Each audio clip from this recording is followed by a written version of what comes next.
Fala pessoal, olha só com quem estamos aqui, diretor esportivo do Barcelona. Deco, já não é minha primeira entrevista com ele, já estivemos juntos várias vezes lá no Porto, mas nesse contexto é a primeira. Deco, obrigado, viu? Nada. Por parar no meio de janeiro, mercado de inverno, para conversar um pouquinho com a gente. A gente sabe da tua agenda apertada, mas é sempre um prazer. Tá trabalhando muito esse janeiro? Pouquinho.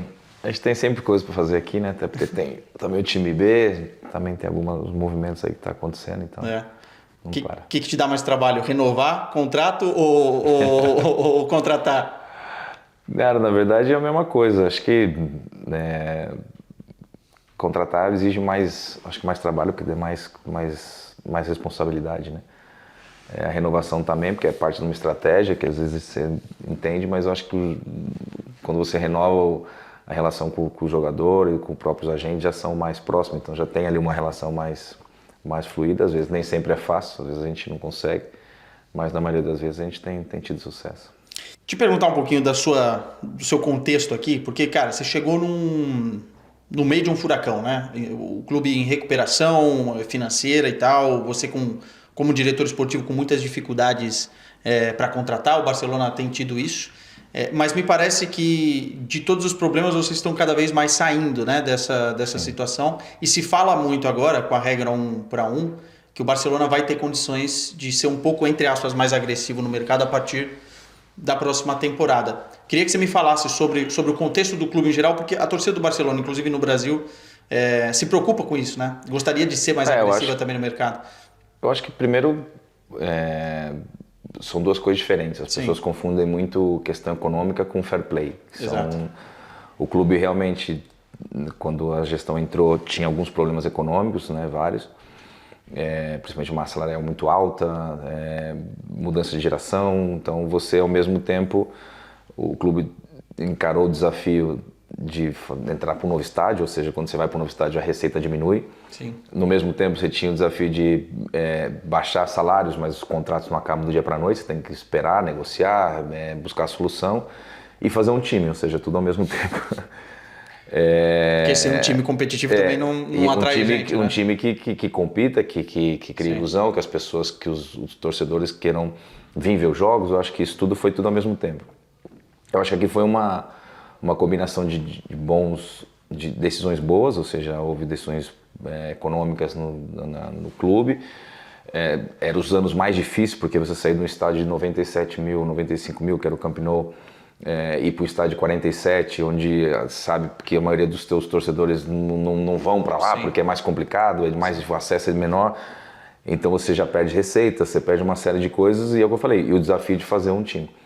Eu acho que aqui foi as contratações que se fizeram, tanto do Rafinha, do Robert, do Koundé, do Christensen, no início deu alguma estabilidade, porque era um time.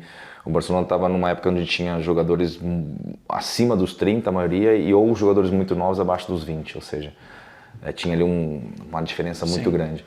Eu acho que esses jogadores deram algum equilíbrio, e depois eu acho que a minha entrada foi um pouco, tem ajudado muito na questão da visão do dia a dia do que é o futebol, do mercado. Acho que a gente, ter trabalhado tantos anos também me ajudou a ter um pouco entender bastante o que você tinha em casa, que é o mais importante, porque às vezes quando você está num clube como o Barcelona, quando um clube grande, todo mundo fala em contratação, né? Mas às vezes a gente tem que olhar o que a gente tem aqui, porque talvez se eu tenho jogadores que me dão resultado, por que eu tenho que ir para o mercado? Por que eu tenho que contratar? E até porque isso gera não cria um time para um longo tempo. Então acho que a gente foi um pouco isso, olhar para o que tinha em casa, dar mais atenção aos detalhes, ver realmente que capacidade de jogadores tinham de crescer. Eu acho que o que a gente tem feito é um pouco isso. E as coisas vão caminhando naturalmente, ou seja, as renovações não é porque o clube quer promover um jogador, as renovações ela vem de uma estratégia, ela vem porque os jogadores estão performando, estão rendendo, então você olha para as idades, você vê uma estabilidade nos próximos anos. E eu acho que hoje, basicamente, se conseguiu reconstruir um time competitivo nos últimos 2, 3 anos, que pode brigar por títulos, que pode sonhar com o principal rival, que é o Real Madrid, né, que nesse momento tem grandes jogadores, dominava há um tempo atrás. Então eu acho que isso é o mais importante. Então assim, quando fala das contratações, eu acho que as contratações foram importantes no seu momento. Acho que tem dado sorte, trabalho e sorte em acertar naquilo que o time precisa. tanto a do Dani Olmo como a do próprio Joan, o Rune, que veio essa temporada. A oportunidade de mercado, João A oportunidade de Cancelo. mercado Cancelo, que eu acho que a gente tem também explorar um pouco. Eu acho que o bom, que eu sempre falo, é a reconstrução do clube foi feita para ter a credibilidade que a gente tem hoje. Ou seja, a credibilidade é quando você vai ao mercado, os jogadores querem vir, os jogadores querem estar ao Barcelona, querem jogar aqui. Eu acho que isso é importante. Mas, te perguntando diretamente, você acha que nesse momento, próxima temporada, olhando para o mercado, vocês vão ter mais capacidade? Eu acho que sim. Eu acho que, como falei, tudo vem na mesma proporção, né? Nós voltamos para o estádio agora. A tendência é que o Camp Nou comece cada vez a ter mais capacidade de receber mais gente. O time também traz essa ilusão, né? Essa coisa do torcedor querer ver os jogos, então isso talvez as receitas ajudem, temos patrocínio, uma série de coisas. E o que eu falei, não ter necessidade de contratar muitos jogadores ajuda no planejamento. Sim. Eu acho que sim, que a gente precisa fazer alguma coisa e a gente vai ser estratégico e tentar ser cirúrgico nos movimentos que a gente precisa. Até porque o mercado está muito agressivo em termos financeiros, né, Deco? O mercado está diferente. Estamos falando de valores para jogadores que outrora valiam bem menos, 60, 70, 80, 100 milhões de euros. O mercado mudou muito, acho que nos últimos 10, 15 anos do que era. A entrada dos clubes ingleses, por exemplo, clubes médios ou até, digamos, pequenos no seu momento, contratando jogadores por 30, 35, com estratégia de venda, com estratégia de comprar jogadores jovens. O jogador jovem hoje ficou caro, é um mercado grande, gigantesco. Você agora acaba, se confirmou ou não, por exemplo, o Papo Rayana, menino que está no Brasil já por Bortsman, ou seja, um dos melhores jogadores jovens do Brasil, indo para um clube que, em teoria, a gente sabe que é um clube comprador, que compra muito bem. Sim.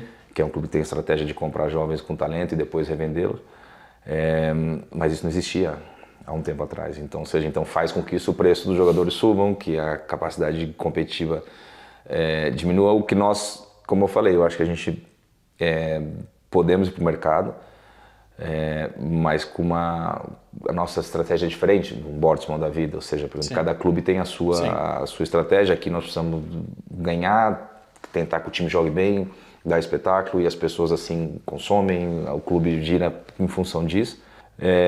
Então a gente tem que acertar ajudar, tentar que as contratações elas sejam contratações que ajudem no processo que a gente está construindo e mantendo aqui. Tem um elefante que a gente precisa tirar da sala, porque foi essa semana, e eu quero te perguntar, talvez no Brasil não tivesse tanta repercussão, mas a troca mexeu um pouquinho com o torcedor, que é a ida do Dro Fernandes para o Paris Saint-Germain. Aqui saiu muito na imprensa da Catalunha que isso entristeceu demais o Hans Flick, que estava dando oportunidades para ele, entristeceu demais também a direção do Barcelona, a formação.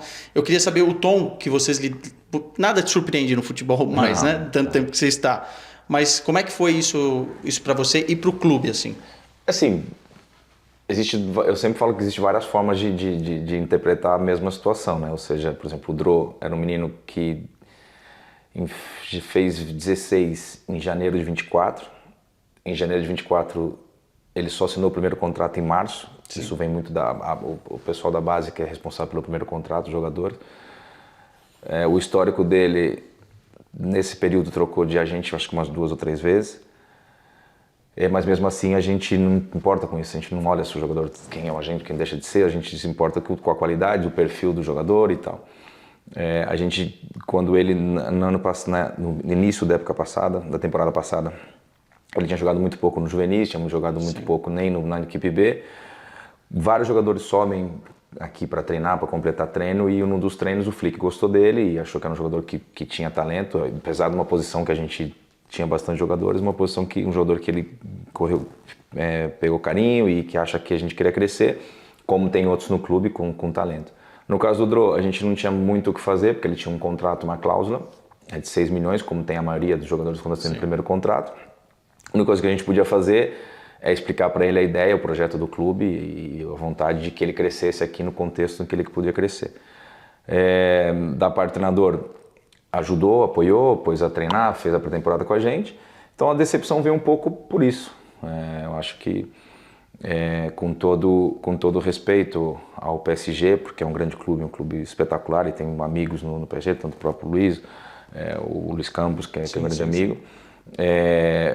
Eu acho que o contexto de um jovem no Barcelona eu não trocaria, né? Mas cada um escolhe, enfim, nós não sabemos que influências existem, não sei se tem influência do país ou isso, mas o que importa é que ele tomou a decisão dele. Nós, em termos financeiros, chegamos a um acordo com o Paris pelas relações que temos, por respeito que existe entre os clubes. Eu aqui, o Paris não teve nenhuma influência, né, nessa decisão. O Paris, no fundo, é um jogador... mais que a multa também, né? É um pouco mais. Eu acho que o que importa é isso. Espero que ele seja feliz, que cresça como jogador. Acho que a pressa dele, se continuar com a mesma pressa no Paris, ou no Barcelona, ou no City, ou no qualquer clube, vai ser prejudicial. Espero que ele amadureça e cresça com isso. Mas nada, futebol é isso. Acho que nós também temos jogadores que nós buscamos em outros clubes. Às vezes as formas e as pessoas que estão envolvidas às vezes magoam um pouco, mas acho que é futebol. Não temos que olhar para isso como aqui fez um drama, porque aqui o Drô estava numa dinâmica de primeira equipe, como altos jogadores. Ele não enxergou isso como uma coisa importante e tomou a decisão dele. Enfim, para nós isso é passado e a gente tem que olhar para frente. Boa. Falar um pouquinho de Champions, né? Afinal, a TNT é a casa da Champions no Brasil. E, cara, a gente vê uma briga muito forte lá na frente, esse novo formato. E hoje, talvez quando começou a Champions, começou a temporada, o Barcelona era colocado como um dos grandes favoritos a vencer, até pela performance que teve na temporada passada e pelo time que tem. Só que hoje colocam outras equipes. O Arsenal, o Bayern de Munique, enfim, colocou-se o Liverpool em algum momento, também não foi por aí. Como é que você enxerga o Barcelona dentro da Liga dos Campeões? É possível a gente colocar nesse patamar, pelo time que tem e pela performance da temporada passada, como um dos favoritos? Nesse lote primeiro, né? Eu primeiro acho que o favorito ele varia muito, né? Ou seja, o PSG ano passado não era o favorito, classificou ali, né, para muitos, né, que analisam a Champions e tal. A gente viu um Arsenal perdendo contra o Manchester, que mudou o treinador há pouco tempo, para ver o nível da exigência que tem, né, da dificuldade que é vencer os jogos nesse tipo de nível de times. Eu não acho que a gente é favorito ou nem favorito. Eu acho que assim, acho que a gente o ano passado, o ano retrasado, chegou em quartos. Sim. O ano passado chegou na semifinal. A gente conseguiu manter o mesmo time, a gente conseguiu talvez até melhorar alguma coisa em termos da qualidade do plantel. As decisões não são agora, hoje é um jogo decisivo para ver quem entra entre os 8, mas não é o que importa, é o momento que a gente vai chegar na fase decisiva, né? Eu acho que isso é o que vai definir um pouco cada time, por exemplo, ou seja, como cada um vai chegar. Eu vejo que a gente, desde dezembro, final de dezembro, começo de janeiro para cá, a gente teve uma evolução muito boa. Sim. Tanto em resultados como qualidade de jogo. É o melhor momento da equipe na temporada. É o melhor momento do time. Se isso durar daqui até a parte decisiva da Champions, eu acredito que a gente pode estar brigando. Mas o que importa é você estar lá. Ou seja, você chega numa semifinal, numa quarta final, uma hora você chega numa final. Ou seja, acho que tem que ser essa constância que a gente quer ter nesses anos para poder talvez sonhar e voltar a ganhar a Liga dos Campeões. Te perguntar do Rafinha também. A tua história com o Rafinha... vem lá de Portugal, Vitória, Sporting, enfim, a carreira dele é uma carreira que muita gente não acreditava que ele chegaria no nível que ele chegou para brigar, inclusive, de prêmio individual. E ele quase foi embora, né? Ele já disse isso em entrevistas, que foi o Hans Flick também um dos grandes responsáveis, mas eu imagino que você também foi um dos grandes responsáveis para que ele continuasse aqui. Como é que foi esse processo com o Rafinha? Qual o esforço que vocês tiveram que fazer exatamente para que ele ficasse? Foi um processo difícil? Foi um processo fácil? Sim, a história do Rafa antes de vir para cá eu não estava aqui, né? Óbvio, estava cuidando da carreira dele. Eu lembro que a primeira pessoa que falou da ideia do Rafinha vir para cá foi o Jorge Cruyff. Sim. O Jorge foi que me falou, me ligou e falou, das vezes que eu vim em Barcelona, falou, pô, o Rafinha, que o jogador tinha vindo para cá e tal. E era o sonho dele também, não? Tinha o Dembélé na época, e o Rafinha foi difícil porque teve o processo do Leeds complexo para sair, tinha o Chelsea aí no forte e o Barcelona naquela fase ainda de poder comprar, mas sem saber a questão do fair play, como tem sido os últimos anos. E aí teve o esforço do presidente do Laporta, que realmente insistiu para que ele viesse. E depois, uma vez o Rafinha estando aqui, ele faz um ano muito bom, o primeiro ano. Eu acho que foi muito bom o primeiro ano dele. E um ano com o Xavi, com o que fizer ganhar a Liga. E depois, enfim, ele entrou numa dinâmica da cobrança, da exigência, e a gente sabe que aqui a pressão é grande e não é fácil. E talvez ele ali não conseguiu lidar com isso num período e depois dessa mudança do treinador volta a ter o Rafinha mais alegre, mais feliz, me sentindo mais valorizado. E eu acho que isso faz a diferença para qualquer jogador. Eu acho que o Rafinha hoje se sente um jogador importante no Barcelona, se sente um jogador importante para o time, para o treinador, para o torcedor, né?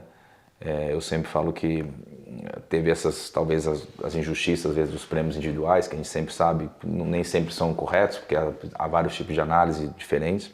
Mas o Rafinha foi o melhor jogador da Liga do ano passado, que eu acho que essa é um prêmio fantástico numa Liga onde tem os melhores jogadores do mundo, né? Você está jogando contra o Real Madrid, com o Mbappé, com o Vinícius, que foi o melhor do mundo, com o Bellingham, ou seja, você está disputando com esses caras, né? Com o Lamine, com todo mundo, acho que isso, com o Pedro, acho que isso tem uma importância grande.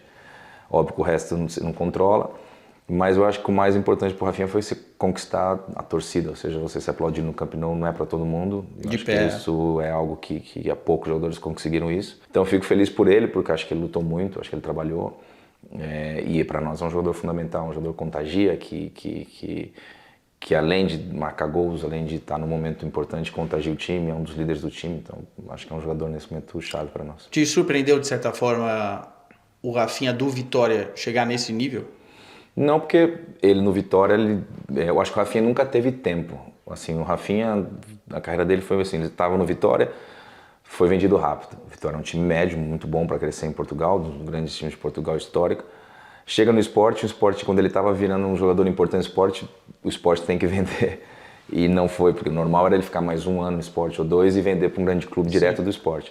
Então o processo dele é um pouco inverso. Aí ele vai para o Rennes, depois tem um problema, o clube do nada decide vender, vai para o Leeds, que em teoria não é um dos clubes tops da Premier League. E a verdade é que o normal, se você analisasse as carreiras de algum jogador, é sair do Vitória, ir para o Sport, do Sport ir para um grande clube. Dar o salto. E ele fez o processo por situações do clube, que eles não controlam. O clube, eu acho que naquela época o Sport preferiu vender ele, o vendo e ficar com o Bruno. Eu acho que foi ali alguma coisa assim que aconteceu. E pronto, acho que cada carreira é diferente, mas a dele, é um jogador que estava destinado a jogar nos grandes clubes da Europa. Acho que isso era o caminho que ia acontecer na carreira dele. Perguntar de Lamine Yamal também, né? O interesse do público brasileiro é enorme nesse moleque, não só globalmente, né? Ele teve recentemente muito em holofotes daquilo que é fora do campo. Eu sei que isso é muito difícil de controlar, você já viveu também isso como jogador. Qual que foram as ações do clube para tentar blindá-lo e como é que você enxerga esse momento do Lamine Yamal que virou muito rápido, né? Do dia para a noite, ele é como uma super estrela, cara, do futebol mundial. Eu acho que eu entendo que todo jogador, ainda mais um jogador como o Lamine, desperta curiosidade, desperta tudo o que envolve o futebol, como já despertou outros craques mundiais desse nível, né? Os jogadores que tão novo chegam a uma coisa que até assusta assim de início. Mas a realidade é outra no dia a dia, né? Nossa realidade do dia a dia é muito básica, ou seja, eu acho que o clube, na verdade, a gente trata os jogadores da forma igual, ou seja, não existe uma diferença entre o Lamine que tem 18, o Rafinha que tem 28, o outro que tem 23. O que existe são individualidades, ou seja, cada jogador tem um mundo que rodeia, uns estão casados, outros solteiros, outros começam a ter namorada, a coisa muda. Outros nasce o filho e tem um problema. Cada um daqui tem um mundo à parte, né? O que a gente faz aqui é tentar ajudar cada um dentro do contexto de cada um, ou seja, aqui nós temos gente que trabalha para os jogadores, que ajuda no dia a dia. Então tem jogador que tem problema com a mulher, com o filho da escola, com o filho no colégio, o filho não tem um problema médico, ou seja, cada um tem uma particularidade. E o Lamine a gente faz a mesma coisa, ou seja, tudo que o Lamine precisa em termos estruturais. O Lamine acabou de, queira ou não, saiu de um contexto de morar na Amazia até os 8 anos, e agora mora com amigos, com a parte da mãe, do pai, até ele que gele um pouco. O clube ajuda no que é preciso, ou seja, se a minha mãe precisar, os nossos seguranças que estão ajudando no dia a dia, que ajude em algum contexto, é o que vai fazer, como ajuda com a maioria dos jogadores. Dizendo isso, é o que eu falo, que a demanda de cada um é diferente da outra, e depois cada um tem o seu tempo e o seu time. Eu acho que o comportamento do Lamine com 18 anos eu acho que é dos melhores que eu já vi, porque eu acho que ninguém está preparado para ter tudo isso aos 18 anos, ter esse assédio e conseguir se ir equilibrando conforme ele está equilibrando. Eu acho que ele vai crescer com os erros, com os acertos que ele tem. Eu acho que o mais importante é quando você olha para qualquer jogador e vê uma evolução, né? Vê uma evolução em todos os sentidos. E a dele vai ser natural. Agora, aqui não podemos esquecer que a idade é a idade. Existem coisas aos 18, aos 25, aos 35, aos 45, aos 50, cada um tem o seu momento. Mas acho que só parando para falar sobre o jogador, nós no clube é dos jogadores que mais treina, dos jogadores que mais se dedica, que chega nos horários, que quando tem um problema busca a solução, quando tem uma dúvida fala com o preparador físico, fala com quem tem que aprender. E eu acho que isso é o mais importante para nós. Pois o dia a dia dele é o dia a dia dele, porque não tem como, acho que até muito melhor do que deveria para a idade. Você jogou com o Messi, jogou com o Cristiano, já viu tanto talento, Ronaldinho Gaúcho. Você acha que, porque assim, cara, o que ele fez na reta final da temporada passada foi brincadeira, né? Você acha que ele tem esse potencial para chegar nesse nível desses caras, assim? Você enxerga isso? Eu acho que sim. É por isso que eu falei, cada história é diferente, né? Se você analisar tanto dos nomes que você falou, você pega o contexto, por exemplo, se você fala do Gaúcho, o Gaúcho na seleção de 2002, ele cresce numa seleção com o contexto de Ronaldo, Romário, Rivaldo, ou seja, ele teve que ser protagonista mais tarde. O Messi cresce no Barcelona com um time que estava ganhando, então depois quando ele vai para ser protagonista, ele já está, digamos, preparado, ou se chama como for. O próprio Cristiano na seleção, era uma seleção que chegou em 2004, mas já tinha jogadores importantes, ele vai crescendo, chega no Manchester com um time que ganhou ligas, que tinha ganhado, não lembro se tinha ganhado o Ferguson, tinha. Então os contextos são diferentes. O do Lamine é completamente diferente. O Lamine chega no Barcelona em reconstrução, onde ele vai se tornando junto com outros jogadores protagonistas e hoje é um dos protagonistas aos 18 anos com outros jogadores. Ou seja, ele não chega num time que já existia, que já ganhava, ou seja, um time completamente renovado, completamente novo. E numa seleção mais ou menos parecida, ou seja, uma seleção, óbvio, tirando o Rodri, Carvajal, essa galera que já tinha, a maioria é uma geração nova. Então, ao mesmo tempo é bom para ele, porque se sente integrado, né? Ou seja, isso foi muito bom, mas talvez todo mundo vira o foco para ele muito antes do que deveria, do que talvez com outros jogadores que passaram no passado. Mas por isso é que eu falo que eu acho que juntando tudo isso e com isso, eu acho que ele tem muita maturidade para estar lidando com uma coisa que talvez o processo normal de alguns outros foram mais tranquilos. Né? Mas assusta até mesmo você que já viu muita coisa, o que ele fez na reta final da temporada passada? Eu acho que não pela qualidade, mas acho que assim, ele é diferente, não é inegável a qualidade que ele tem. Isso sim, acho que com 18 eu já vi, óbvio, o Léo também com 18 vi. Agora, claro, quando você olha para o Barcelona, no contexto de um clube, como eu acabo de falar, de renovando, você vê um menino com 17, 18 anos fazendo o que ele faz com tanta personalidade, com tanto descaramento assim, eu acho que é algo que a gente já viu em outros grandes jogadores e sempre é bonito de ver. Boa. Vou te fazer uma pergunta agora sobre um pouco de mercado e especulações que rolaram. É claro que tem coisas que são sigilosas, mas de qualquer forma são interessantes para a gente entender se aconteceram ou não, né? Muito se falou do Neymar, quando ele saiu do Al Hilal e a possibilidade de voltar ao futebol europeu. Falou-se muito do Barcelona pela ligação histórica que ele tem com o clube. Em algum momento houve realmente alguma possibilidade do Neymar voltar para cá, Deco? Eu acho que, na verdade, não em termos... porque não poderia ter acontecido pela qualidade, pelo momento, sim. Na situação que a gente estava, hoje nem poderia ajudar muito.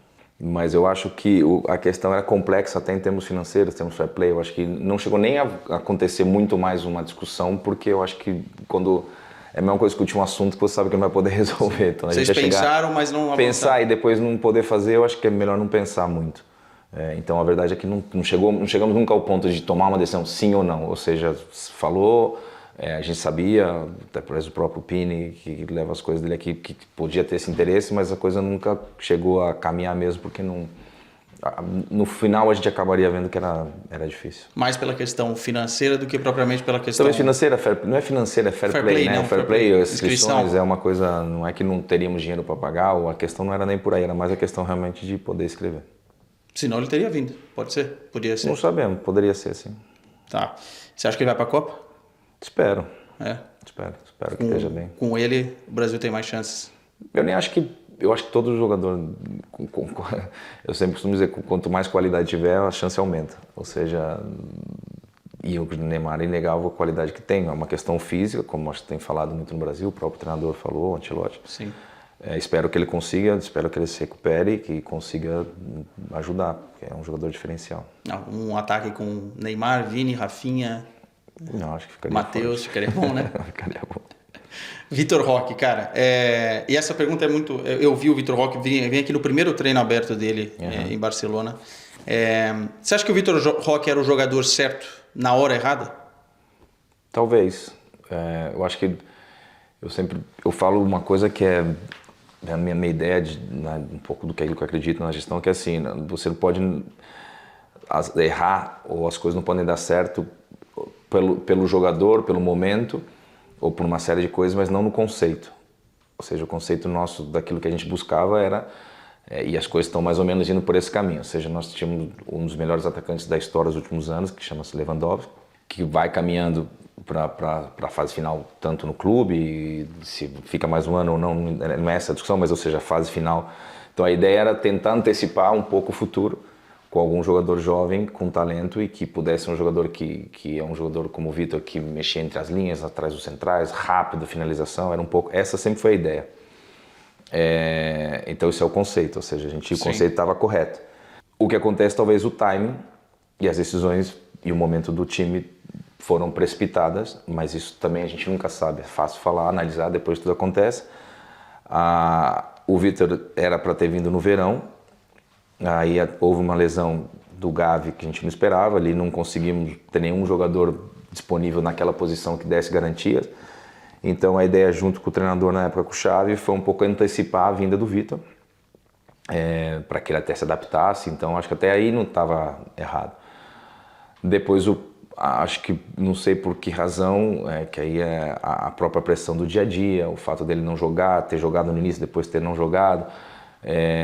Também não sei se o momento pessoal, o momento da imprensa, ele meio que assimilou aquilo muito para ele e entrou meio com um momento difícil, de dificuldade até nos treinos. E aí a gente, sobre essa situação, acabou emprestando ele um ano para o Betis na época. Ele também começou bem, depois teve ali uma fase de cobrança. O Betis é um clube com bastante exigência. E depois tem a decisão do Palmeiras.